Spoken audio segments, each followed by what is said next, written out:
Pendidikan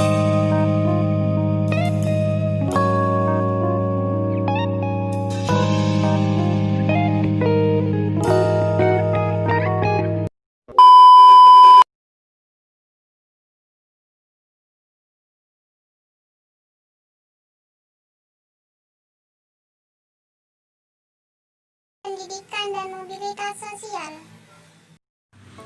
Assalamualaikum warahmatullahi wabarakatuh. Saya Mahya Mufarija, NIM T2019-1033. Saya dari IAIN Jember, Prodi Pendidikan Agama Islam, Fakultas Tarbiyah dan Ilmu Pengetahuan. Di sini saya akan membahas pendidikan dan mobilitas sosial. Poin yang pertama yaitu pengertian pendidikan. Poin kedua, konsep mobilitas sosial, yaitu ada definisi, tipe-tipe, dan cara-cara. Poin yang ketiga, saya akan membahas hubungan sekolah dengan mobilitas sosial. Poin keempat yaitu konsekuensi dan dampak dari mobilitas sosial. Konsekuensi di sini ada konsekuensi positif dan konsekuensi negatif. Sedangkan dampak yaitu ada dampak negatif dan ada dampak positif. Baik, langsung saja. Poin yang pertama yaitu pengertian pendidikan. Pendidikan formal menjadi pusat pelestarian dan pengembangan nilai-nilai, sebuah proses penyiapan peserta didik untuk hidup bermasyarakat. Tugas utama pendidikan, termasuk pendidikan di sekolah, yang paling utama ialah untuk menanamkan nilai-nilai. Internalisasi nilai-nilai ini tentunya nilai yang positif, yang dapat membantu peserta didik untuk hidup bermasyarakat. Pendidikan merupakan usaha sadar dan terencana untuk mewujudkan suasana belajar dan proses pembelajaran agar peserta didik ini dapat secara aktif mengembangkan potensi yang ada dalam dirinya, kepribadian, kecerdasan, akhlak mulia, serta keterampilan yang diperlukan dirinya dan masyarakat. Poin kedua, saya akan membahas konsep mobilitas sosial, yaitu definisi mobilitas sosial. Dalam sosiologi, mobilitas sosial berarti perpindahan status antar kelas dalam masyarakat.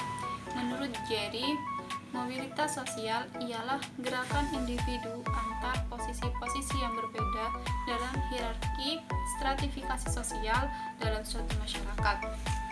Menurut Horton dan Hun berpendapat bahwa mobilitas sosial adalah suatu gerak perpindahan dari satu kelas sosial ke sosial lainnya, atau gerak pindah dari strata yang satu ke strata yang lainnya.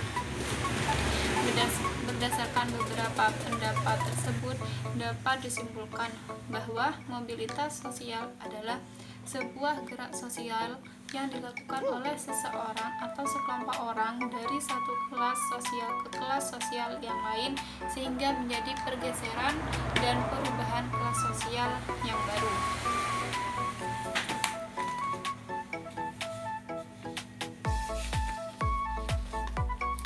Yang kedua yaitu tipe-tipe mobilitas sosial. Tipe-tipe mobilitas sosial ada 3, yaitu mobilitas vertikal, mobilitas horizontal, dan mobilitas antar generasi. Yang pertama, mobilitas vertikal. Mobilitas vertikal adalah perpindahan status sosial yang dialami seseorang atau sekelompok warga pada lapisan sosial yang berbeda. Mobilitas vertikal naik memiliki 2 bentuk. Di sini mobilitas vertikal itu ada 2, mobilitas vertikal naik dan mobilitas vertikal turun. Sedangkan untuk mobilitas vertikal naik itu memiliki 2 bentuk, yaitu yang pertama, naiknya orang-orang berstatus sosial rendah ke status sosial yang lebih tinggi, di mana status ini telah tersedia. Contohnya pada seorang camat diangkat menjadi bupati. Seperti itu. Untuk bentuk yang kedua yaitu terbentuknya suatu kelompok baru yang lebih tinggi daripada lapisan sosial yang sudah ada. Untuk mobilitas vertikal turun mempunyai 2 bentuk juga. Yang pertama, turunnya kedudukan seseorang, kedudukannya yang lebih rendah. Misalnya seorang prajurit yang dipecat karena melakukan desersi. Yang kedua, tidak dihargai lagi suatu kedudukan sebagai lapisan sosial atas.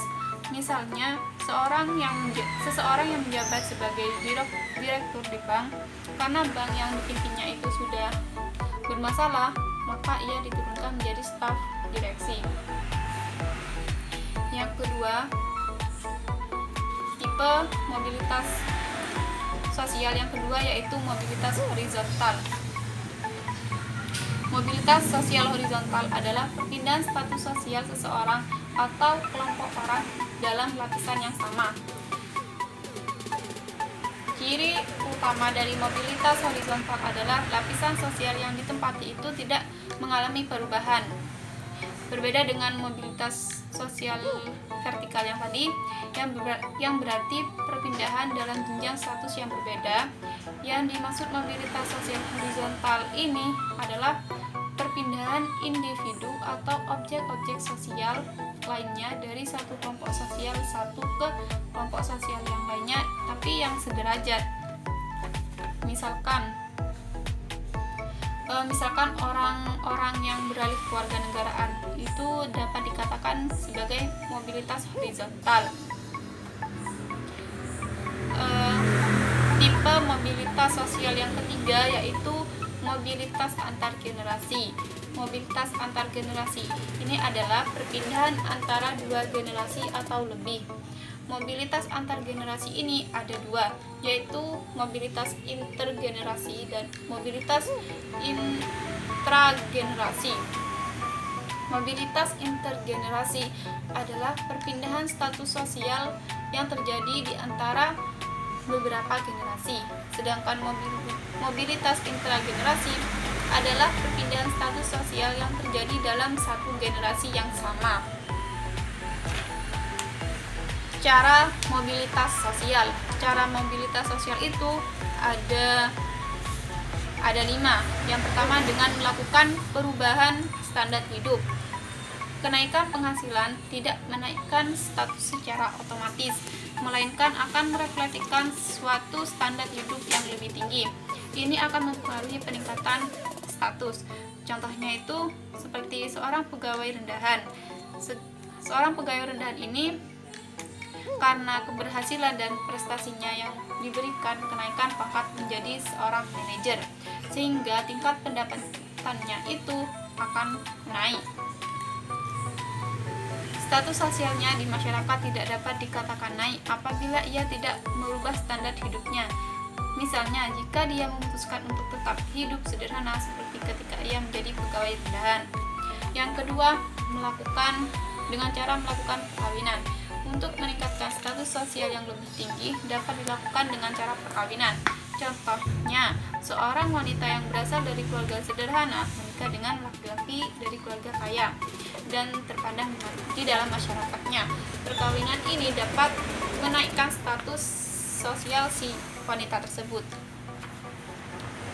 Yang ketiga, dengan cara perubahan tempat tinggal. Untuk meningkatkan status sosial, seseorang dapat berpindah tempat tinggal dari tempat tinggal yang lama ke tempat tinggal yang baru. Contohnya, Pak Tono, seorang laki-laki, menjual rumah lamanya untuk membeli rumah yang baru yang lebih megah. Nah, secara otomatis, seseorang yang memiliki tempat tinggal mewah akan disebut sebagai seorang kaya oleh masyarakatnya. Hal ini menunjukkan terjadinya gerak sosial ke atas. Selanjutnya, dengan cara perubahan tingkah laku. Untuk mendapatkan status sosial yang lebih tinggi, orang itu biasanya berusaha menaikkan status sosialnya dan mempraktekkan bentuk-bentuk tingkah laku kelas yang lebih tinggi. Bukan hanya tingkah laku, tetapi juga pakaian, ucapan, minat, dan sebagainya. Dia merasa dituntut untuk mengkaitkan diri dengan kelas yang diinginkannya. Contohnya, agar penampilannya meyakinkan dan dianggap sebagai orang dari golongan yang lebih tinggi, seseorang itu selalu mengenakan pakaian yang bagus. Jika bertemu dengan kelompoknya, dia berbicara dengan menyelipkan istilah-istilah asing. Selanjutnya yaitu dengan cara perubahan nama. Dalam suatu masyarakat, sebuah nama diidentifikasikan pada posisi sosial tertentu. Gerak ke atas dapat dilaksanakan dengan mengubah nama yang menunjukkan posisi sosial yang lebih tinggi. Contohnya, di kalangan masyarakat feodal Jawa, seseorang yang memiliki status sebagai orang kebanyakan mendapat sebutan Kang, gitu kan, di depan nama aslinya. Setelah diangkat sebagai pengawas pamong praja, sebutan dan namanya itu berubah menjadi sebutan Raden. Poin selanjutnya yaitu poin ketiga, hubungan sekolah dengan mobilitas sosial. Pendidikan dipandang sebagai jalan untuk mencapai kedudukan yang lebih tinggi baik di dalam masyarakatnya. Jadi, makin tinggi pendidikan yang diperoleh, makin besar harapan untuk mencapai tujuan itu. Nah, dengan demikian, terbuka kesempatan untuk meningkatkan kegolongan sosial yang lebih tinggi. Pendidikan dilihat sebagai kesempatan untuk beralih dari golongan yang satu ke golongan yang lebih tinggi. Pendidikan juga merupakan jalan bagi mobilitas sosial. Banyak contoh-contoh yang bisa kita lihat tentang orang yang meningkatkan status sosialnya berkat pendidikan yang diperolehnya. Pada zaman dahulu itu orang menyelesaikan pelajarannya yaitu pada tingkat SD. Pada zaman Belanda mempunyai harapan menjadi pegawai dan dapat kedudukan sosial yang lebih terhormat. Apalagi kalau lulusan perguruan tinggi. Pada zaman Belanda dulu itu jika seseorang lulusan perguruan tinggi, maka makin besarlah kesempatan untuk mendapatkan kedudukan yang baik, dan dengan demikian akan masuk ke golongan sosial menengah ke atas.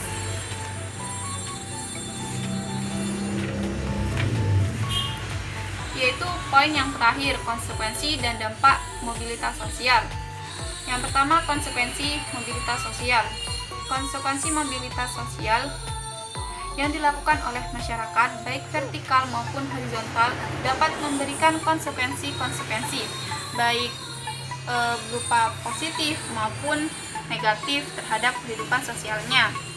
Di samping itu juga memberikan konsekuensi baik bagi orang yang mengalami mobilitas itu sendiri maupun bagi anggota masyarakatnya.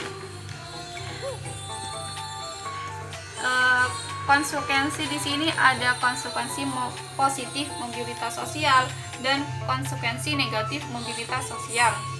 Yang pertama, konsekuensi positif mobilitas sosial. Ada beberapa konsekuensi positif yang muncul sebagai akibat adanya mobilitas sosial dalam masyarakat.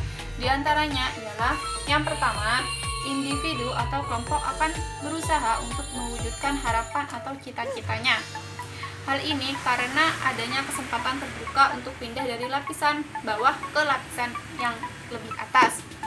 Yang kedua, tidak tertutup kemungkinan bagi warga kelas sosial tertentu akan lebih maju daripada warga kelas sosial di atasnya.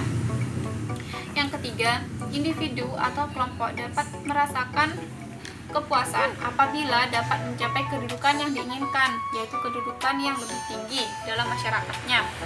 Yang keempat, memberikan dorongan atau rangsangan kepada warga masyarakat, individu maupun kelompok untuk bekerja. Perubahan sosial akan lambat terjadi.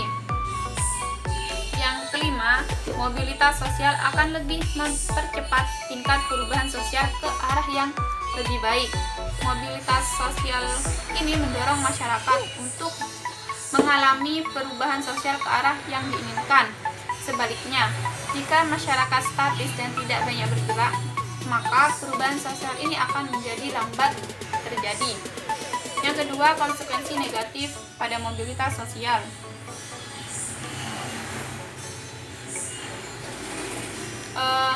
Konsekuensi negatif mobilitas sosial ini diantaranya adalah urbanisasi. yaitu munculnya kawasan kumuh, pengangguran, kemiskinan, kriminalitas, dan konflik. Yang pertama, urbanisasi sebagai konsekuensi negatif dari mobilitas sosial. Terjadinya urbanisasi dapat disebabkan oleh faktor-faktor yang berasal dari pedesaan atau daerah asal maupun dari kota atau daerah yang menjadi tujuannya. Faktor dari pedesaan disebut faktor pendorong, sedangkan faktor dari perkotaan itu disebut dengan faktor penarik. Secara umum bisa kita tahu bahwa yang dimaksud dengan urbanisasi adalah perpindahan penduduk dari desa ke kota.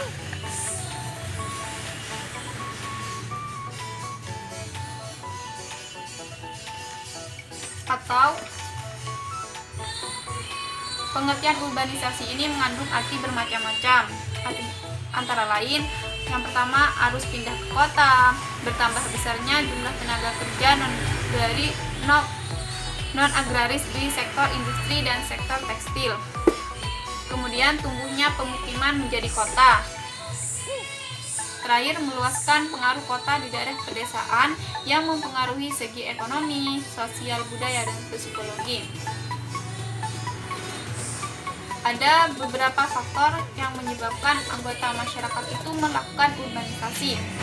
Faktor-faktor tersebut digolongkan sebagai faktor pendorong dan faktor penarik urbanisasi.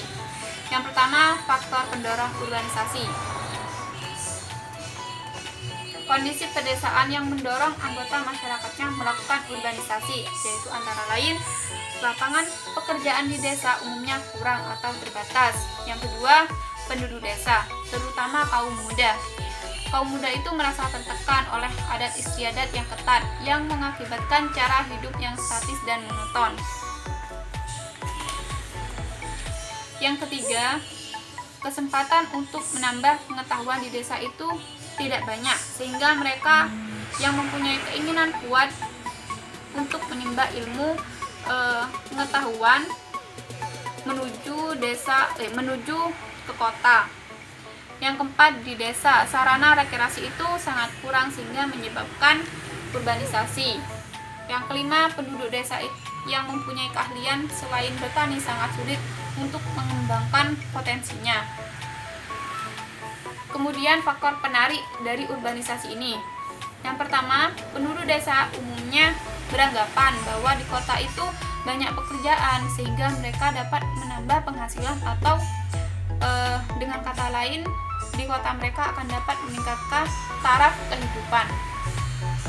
Yang kedua, di kota itu lebih banyak memberikan kesempatan yang memungkinkan mereka mendirikan perusahaan, industri, atau usaha-usaha lainnya. Yang ketiga, berbagai kursus atau pendidikan banyak kita jumpai di kota. Yang keempat, kota dianggap sebagai tempat yang tepat untuk mengembangkan diri, sehingga bidang usaha yang dijalankannya itu dapat berkembang secara cepat. Yang kelima, kelebihan modal di kota itu lebih banyak daripada di desa.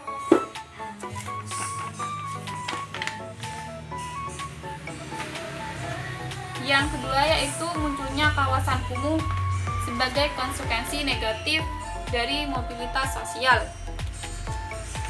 Sebagai akibat dari urbanisasi, penduduk desa yang berstatus sebagai urban atau pendatang tidak sedikit yang mendirikan pemukiman kumuh sebagai rumah tempat tinggal mereka, seperti di pinggir rel kereta api atau bantaran sungai, atau bisa juga di tempat pembuangan sampah atau di kolong-kolong jembatan.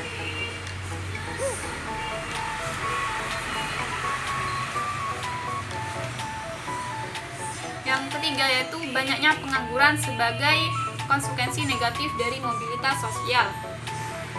Pengangguran ini muncul sebagai akibat tidak seimbangnya jumlah pencari kerja dengan lapangan kerja yang tersedia.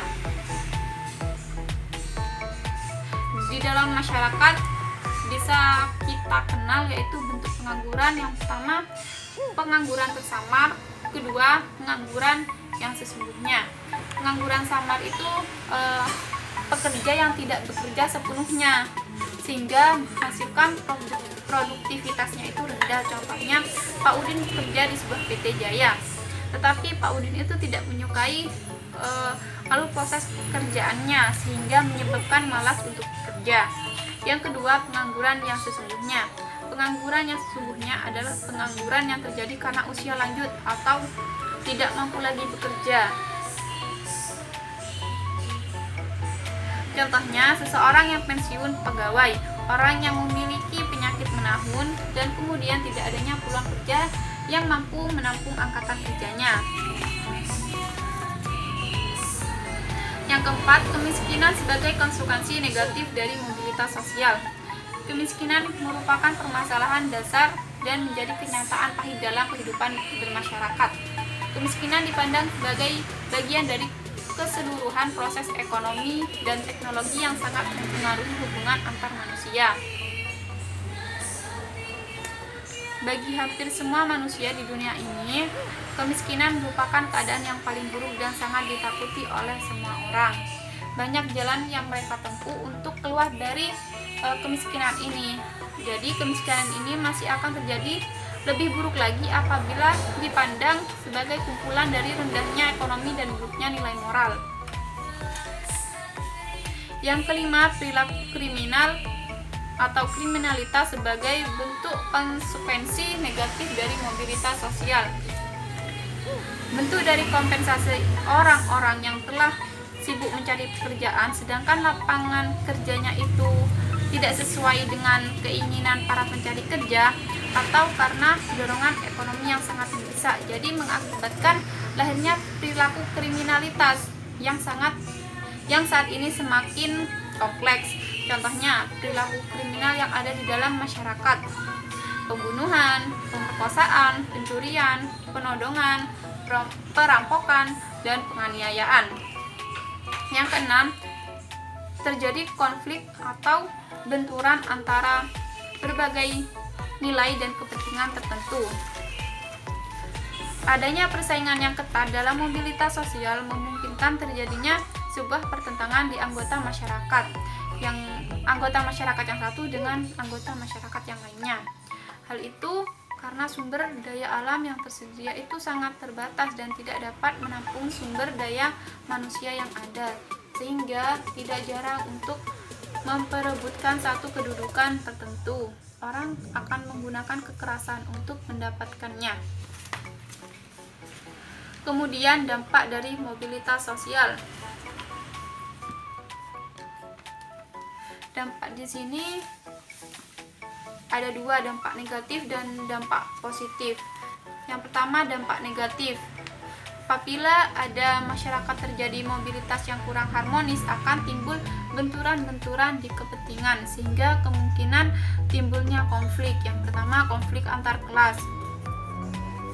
Dalam masyarakat terdapat lapisan-lapisan sosial karena ukuran-ukuran seperti kekayaan, kekuasaan, dan pendidikan. Kelompok dalam lapisan-lapisan tadi disebut dengan kelas sosial. Apabila terjadi perbedaan kepentingan antara kelas sosial yang satu dengan yang lainnya, maka akan muncul konflik antar kelas. Contohnya, demonstrasi buruh yang menuntut kenaikan upah itu menggambarkan sebagai konflik antar kelas buruh dengan pengusaha. Kemudian, konflik antar kelompok sosial. Di dalam masyarakat terdapat pula kelompok sosial yang beraneka ragam. Di antaranya kelompok sosial berdasarkan ideologi, profesi, agama, suku, dan ras. Bila satu kelompok berusaha untuk menguasai kelompok yang lain, itu akan terjadi pemaksaan, sehingga akan timbul konflik. Contohnya, tawuran pelajar, perang antar kampung, dan lain sebagainya. Yang ketiga, konflik antar generasi. Konflik antar generasi ini terjadi antara generasi tua yang mempertahankan nilai-nilai lama dan generasi muda yang ingin mengadakan perubahan. Misalnya, pergaulan bebas yang saat ini banyak dilakukan kaum muda di Indonesia sangat bertentangan dengan nilai-nilai yang dianut generasi tua. Yang D, penyesuaian kembali. Setiap konflik pada dasarnya ingin menguasai atau mengalahkan lawan. Bagi pihak-pihak yang berkonflik, bila menyadari bahwa konflik itu lebih banyak merugikan kelompoknya, maka akan timbul penyesuaian kembali yang didasari oleh adanya rasa toleransi atau rasa penyesuaian kembali yang didasari oleh adanya rasa toleransi atau rasa saling menghargai. Penyesuaian semacam ini biasanya disebut dengan akomodasi. Berkurangnya solidaritas kelompok. Penyesuaian diri dengan nilai dan norma-norma yang ada dalam kelas sosial yang baru merupakan langkah yang diambil seseorang yang mengalami mobilitas vertikal dan mobilitas horizontal. Hal ini dilakukan agar mereka bisa diterima dalam kelas sosial yang baru dan mampu menjalankan fungsi-fungsinya. Keadaan inilah yang menyebabkan orang-orang yang pindah ke lapisan baru akan berkurang solidaritasnya terhadap kelas sosial yang lama. Jadi, jika seorang sudah menempati kelas sosial yang lebih tinggi, itu akan berkurang solidaritasnya kepada mobilitas kedudukan yang lebih rendah tadi itu.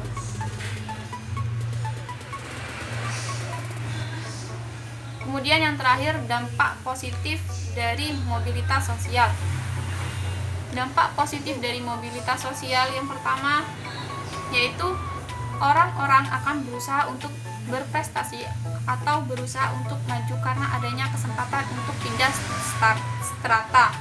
Kesempatan ini mendorong orang untuk mau bersaing dan bekerja keras agar dapat naik ke strata yang atas. Contohnya, seorang anak miskin berusaha belajar dengan giat agar mendapat kekayaan di masa depannya atau kesuksesan di masa depannya. Yang kedua, mobilitas sosial akan lebih mempercepat tingkat perubahan sosial masyarakat ke arah yang lebih baik. Contohnya, Indonesia yang sedang mengalami perubahan dari masyarakat agraris ke masyarakat industri. Perubahan ini akan lebih cepat terjadi jika didukung oleh sumber daya yang memiliki kualitas. Kondisi ini perlu didukung dengan peningkatan dan bidang pendidikan. Terima kasih, sekian dari saya, semoga bermanfaat. Wassalamualaikum warahmatullahi wabarakatuh.